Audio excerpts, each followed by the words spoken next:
You should be appreciative for being allowed to sleep inside the house," my mother-in-law shouted to me before she left. The only thing prepared for me in the drafty corridor was not a bed, but a piece of cardboard and newspaper. Upon seeing this, I shook with anger and silently left my in-laws' house. I knew I shouldn't have come in the first place. As I drove along the pitch-black country road, I was left to ruminate on my disastrous marriage. I had married Peter 2 years ago. We both worked hard, just bought our house, and our marriage was in a good state. We would often talk about having kids next. However, our relationship with the in-laws wasn't exactly smooth sailing. Peter's parents ran a traditional restaurant, but it seems that my mother-in-law was unhappy that we weren't helping with it, let alone refusing to live with them. She also couldn't accept the fact that I was continuing my job after marriage, and she would call just to express her distaste whenever she had time. "When will I get to see my grandchild's face?" "We've just built a house, so we're going to take it easy for a while." "Do you even understand your age? Quit your job right now and focus on making babies." "I'm only 32, don't worry." "In our time, they said a woman loses her value after she turns 30. If you don't hurry up, you won't be able to have a decent child." Why would you say such a thing in this day and age when there are many older mothers? "I don't want a grandchild who's not normal." It seems that my mother-in-law's way of thinking stopped at an older time, and she wouldn't listen no matter how much I told her that times have changed. "Besides, you're going to live with us and take over this restaurant someday, so if you're going to have a baby, it must be a boy." We have no intention of living together, and we don't care about the gender of our child. "I'm not asking for your opinion. This is a decision." I was so angry at my mother-in-law's selfish remarks that I immediately reported it to my husband. But my unreliable husband's response was always the same. "Just think of it as an old woman's ramblings and let it go." I was also frustrated with my husband, who wouldn't stand up to my mother-in-law. But since our house is a 2-hour drive from the in-laws, we don't meet very often. I decided not to worry about it and let the living together matter fade away. But that turned out to be a big mistake.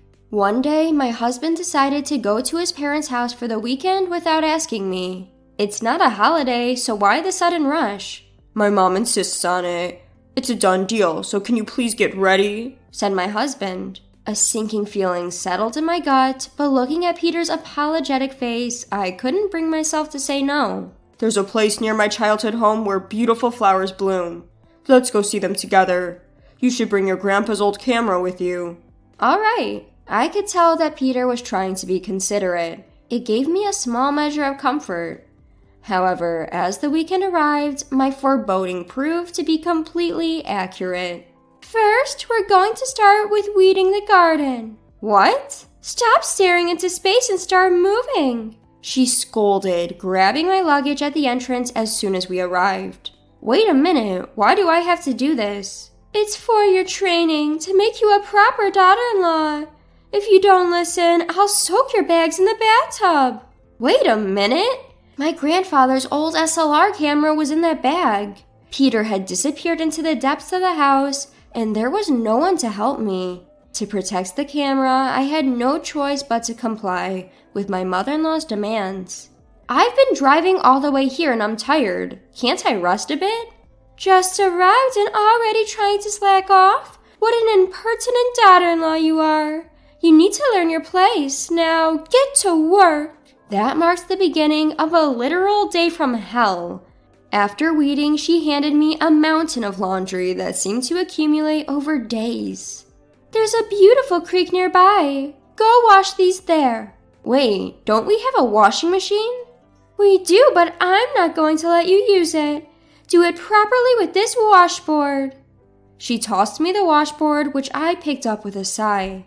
It seemed she had deliberately accumulated the laundry for this day. I ended up going back and forth between the house and the creek multiple times. 2 hours later, I finished the laundry, exhausted. But without even giving me a chance to catch my breath, she assigned to me to clean the house and the family restaurant. Next, clean the bathroom. Where are the cleaning supplies? You don't need any. Clean it with your hands. You're joking, right? No, I'm serious. Wash every corner by hand, and in the end, use this clothing you brought as a rag to wipe it dry. With that, my mother-in-law pulled a piece of clothing from my luggage and tossed it at me. I couldn't bring myself to clean the toilet barehanded, so I reluctantly used my own clothing as a makeshift rag. I couldn't help but wonder why this was happening to me. Even after that, I was treated like a maid by my mother-in-law, while my husband Peter was nowhere to be seen. While I toiled away, Peter was playing chess and drinking with his father during the day. By the evening, when I was finally allowed inside the house, Peter was completely drunk. Please do something about your mother. She's using the luggage she took from me as a means to boss me around.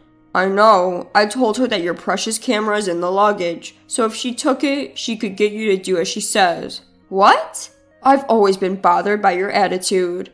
What do you mean? Haven't we always been on good terms? I didn't understand what Peter meant and was confused. We were building a new house and even considering children. I built the house for my parents. Eventually, we'll inherit the family restaurant and my parents can enjoy their time in the convenient city. What? You must be joking. That's what I really think. Children are meant to be heirs. If it's a girl, I won't accept it, and I'll send the child to a foster home. How could you say such a thing? But first, we have to correct your unpleasant attitude. My mother can train you this time. So you brought me here with that intention from the beginning? Seems like you finally understand. What about when you said let's go see the flowers together? That was a lie to make you bring your grandfather's camera. I can't believe this. This is too much. It turns out that my husband Peter was on his family side all along. I was at a loss for words from the despair. I was made to do chores without mercy. I wasn't even allowed to have a proper meal, and it was bedtime before I knew it. Here's your bed. Late at night, the place where I was guided to was, unbelievably, a corridor. And when I saw a cardboard and newspaper in place of a mattress, something snapped inside me. Are you telling me to sleep here? You should be grateful you're even allowed to sleep inside the house. With that, my mother-in-law left. Despite my trembling anger, I held my tongue. I waited until everyone in the house fell asleep, and then quietly began to move. I had seen my belongings thrown into the shed and knew where my mother-in-law had carelessly tossed the key on the living room table. I opened the shed, retrieved my belongings, and quietly left in the car. The next morning, while relaxing at home, I heard a loud ruckus at the front door. My irate husband had returned with his parents in tow in the family car. What were you thinking leaving like that? As soon as he stormed into the living room, Peter began yelling at me, spitting words of rage. Behind him, I could see his parents, their faces red with anger. I was told to sleep on cardboard and newspaper. I'd had enough, so I came home. What's the big deal about that? A wife should see her mother-in-law as an absolute authority. You have to obey whatever she says. What kind of outdated mindset is that? Are you out of your mind? Peter's unbelievable justification. Yet from behind him, his parents began to back him up. How dare you speak to your husband like that? Peter, dump this good-for-nothing. Unaware of the regret that would follow, they both began to attack me. Encouraged by his parents' words, Peter finally uttered the forbidden words. I want a divorce from my selfish wife. His face looked ridiculous as he snorted in a triumphant way. I held back a laugh and calmly responded, I'd be happy to grant you a divorce, but you'll be the one regretting it. What? If we divorce, you'll lose the financial support I've been sending to your family. Financial support? What's that? What? I thought that was assistance from Peter. My father-in-law was shocked by my words, and my husband looked as if he'd seen a ghost. I heard from your father that the traditional restaurant's business has been tough, so I've been sending about $1,000 every month under your name, Peter. I had no idea that our restaurant was not doing well. What? A fancy restaurant opened near us and stole all our customers. Didn't you know that? I just assumed that you were transferring the money. I don't know anything. What's going on? Well, if I told you who only brings home $800 a month, you would just say to send them money from my earnings, right? My husband who always wants to appear good in front of my in-laws. If he knew the restaurant was struggling, he would undoubtedly try to send more money than he could afford. To prevent that, I was secretly sending just about $1,000 from my salary to him. Wait a minute, you only make $800 a month. You should be working at a top-tier company, shouldn't you? Why is your salary so low? About 3 months ago, he quit his job on his own, saying he wanted to focus on housework because I make good money. I protested as we had just bought the house. So now, Peter works part-time at a supermarket. Hey, we agreed not to talk about that. As my husband panicked, a new fact came out of my mother-in-law's mouth. So that's why you started begging me for pocket money? What's that? What's going on? Oh no, I messed up. It turned out that Peter had been begging his mother for money. My mother-in-law, fond of her son, had been giving him pocket money every month, secretly from the father-in-law, even though she knew the restaurant was in a hard situation. She was panicking for saying something unnecessary, but it was too late. You knew we had no money, didn't you? And yet you've been giving pocket money to Peter? It was just a little. Really, just a little. Yeah, like $500 a month or $800. That much? No wonder we're short on living expenses. It seems like I was already out of the loop and a quarrel began. I thought we were managing, even though we said the business was tough. I had no idea the living expenses you gave us every month came from Anna. You two are doing whatever you want. What will you do when the restaurant goes bankrupt? I'm not to blame. I didn't know the restaurant was in such a situation. I was fed up with the never-ending argument. Excuse me, if you want to have an ugly family feud, please do it at your own home. You should leave now. What? The one who should leave is you. If we divorce, this house will belong to Peter. Unfortunately, the house is in my name, and I'm the one paying the mortgage, right? You think Peter, who only brings home $800, can handle the payments? You should just use your savings. Half the assets should go to Peter in the divorce settlement. All the money we saved as a couple was used as a down payment for the house, so we're broke. I calmly countered, leaving my mother-in-law unable to utter a word. That's when my father-in-law intervened. Regardless of whose name it's in, the house belongs to both of you. Just sell it. While Peter has rights to the house, I inherited the land from my father before we were married. I have no intention of selling it. What? A house without land? Who's gonna buy that? Hearing the conversation between me and his parents, Peter realized he would lose the house we worked hard to build if we divorced. Panicked, he blurted out the unthinkable. Let's not get divorced. What? Let's forget about all of this and continue living as a happy married couple.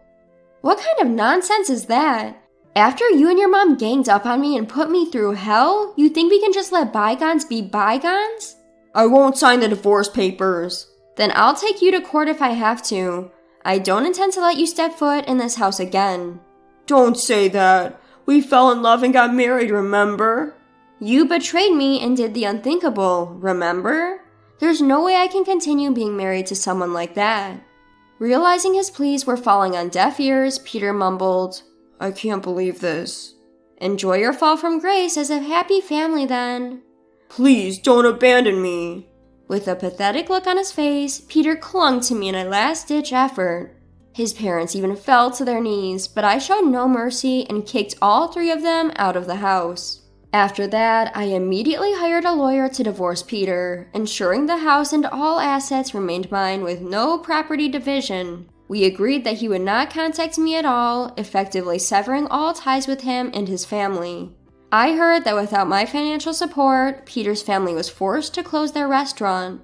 It turns out his father had been in debt for the business, and now debt collectors were constantly on their doorstep.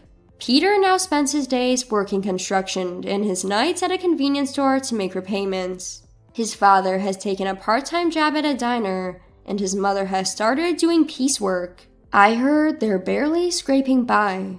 As for me, I've invited my parents to live with me, and we're enjoying our days together. My work is going well, and I'm starting to build up savings again. I'm thinking of going on a trip with my family soon.